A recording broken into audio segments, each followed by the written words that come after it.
Hey there, Grumpy Old Fart here. I'm doing an advanced Dungeons & Dragons magic item video on Dust of Dryness. But before I get into that, if you enjoy my content, it would really help me out if you could hit the like button, subscribe to my channel, share my content on social media, and post a comment or two. Remember, I welcome your comments, even if you disagree with me. And if you enjoy a good book, check out my author page on Amazon. My pen name is H.L. Anderson. You can find all of my books there. I like to think I write good stories that make you think. I wrote a 3-book series, a science fiction western called Drifters.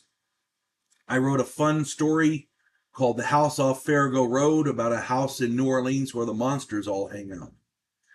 I wrote a political fantasy called The Righteous President, and I've got a series started. The first 2 books are out. The first one is Vanguard 1. The second one is Task Force Terminus. It's set in the future. It's science fiction, space warfare. It's essentially a study of humanity from an alien perspective. Hope you get them. Hope you enjoy them. Now, on with the Dust of Dryness. Dust of Dryness is one of those odd magic items which most players tend to pass over. In reality, Dust of Dryness is not only an effective weapon versus water elementals and other water-type creatures, but it's extremely useful in arid areas. You can find the Dust of Dryness on page 99 of the Advanced Dungeons & Dragons Unearthed Arcana. I suggest you read through the description very, very thoroughly before you put them in your game, as if you're a player, you really need to read up on it carefully. One of the mundane uses of this item is to store water for carrying. As a matter of fact, one of the few times I have used this item in my game was when an NPC used a bag of Dust of Dryness to haul water on an extended exploratory trip. He had enlisted the group to help to find a trade route across the stretch of desert. At one point, they were attacked by desert nomads in some old ruins. The NPC was killed, and one of the player characters found a bag of marbles on his person. Thinking they would impede movement of the bandits in a narrow hallway, he basically emptied the bag onto the floor. The 20 marbles each turned into 9 cubic feet of water, and 180 cubic feet of water filled the hallway. The player character and 3 others were trapped inside and drowned. The one player character who knew about what the marbles were, who knew about them, wasn't in the hallway and had not told anyone about them. This is a case in point of where you kept your mouth shut when you should have talked. Because this guy, if they had known, they could have kept the marbles and just beat feet and they'd been okay. Because there wasn't no other water in the area. Now they have too much water and they drown because of this. That guy should have told them. One of the more spectacular uses of Dust of Dryness is as a weapon against water elementals or similar creatures. A pinch of this dust, which contacts such a creature, will destroy it, unless that creature makes a savings throw versus spells. As dangerous as creatures such as these can be, Dust of Dryness can be an excellent weapon against them. Years ago, my player character had a bag of this dust in my friend Ruben's game. Ruben, I love him to death. He's a good guy, but man, he was a crappy dungeon master.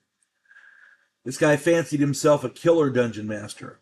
His fetish was forcing his players to make up new player characters every single week. He tried to kill everybody off. And being the dungeon master, it's not difficult, He had us make up 5th level player characters and rolled randomly for 2 magic items for each of us. One of my fighter's items was this bag of dust. Through the course of the evening, his NPC villain, a wizard, summoned all manner of creatures to fight us. The culmination of this onslaught happened to be a water elemental. I produced the bag and threw a handful of the dust at the elemental. Ruben read the description of the item and got very, very angry. He rolled the savings throw, and we all saw the natural 1.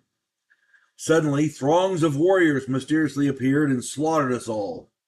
The wizard had not summoned them. They just happened to appear then and there.